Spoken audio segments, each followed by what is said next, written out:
গণমাধ্যমের স্বাধীনতা নিশ্চিত এবং দেশকে অপতথ্য থেকে রক্ষা করতে চায় সরকার।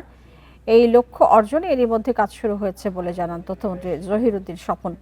এর আগে সকালে সচিবালয়ে তথ্যমন্ত্রীর সঙ্গে বাংলাদেশে নিযুক্ত মার্কিন রাষ্ট্রদূতের বৈঠক হয়। এরপর তথ্যমন্ত্রী জানান, ভুল তথ্য এবং অপতথ্যের চ্যালেঞ্জ মোকাবিলায় একসাথে কাজ করবে বাংলাদেশ এবং যুক্তরাষ্ট্র। মিডিয়া কমিশন গঠনের বিষয়ে মার্কিন রাষ্ট্রদূতের সাথে আলোচনা হয়েছে বলে জানান তিনি। এই কমিশন পলিসি সাপোর্ট থেকে শুরু করে অন্যান্য সহায়তা দেবে। একই সাথে স্বাধীন গণমাধ্যম প্রতিষ্ঠার ক্ষেত্রেও সরকার গুরুত্ব দিয়ে কাজ করবে বলে জানান তথ্যমন্ত্রী। 200-র বেশি সার্ভিস ও ফিচারে লেনদেনের সব বিকাশ অ্যাপে সম্ভব। ইনফরমেশন এবং ডিসইনফরমেশনকে কমব্যাট করাটা একটা প্রধান চ্যালেঞ্জ। তথ্য মন্ত্রণালয়ের দিক থেকেও এটা আমাদের জন্য একটা এখন যুদ্ধে পরিণত হয়েছে।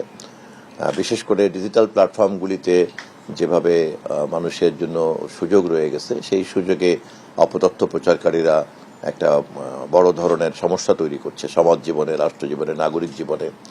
এবং সেই ক্ষেত্রে রাষ্ট্র এবং সরকার কিভাবে জনগণকে এই অপতথ্যের হাত থেকে সুরক্ষা দিতে পারে, এটা আমাদের জন্য একটা বড় চ্যালেঞ্জ।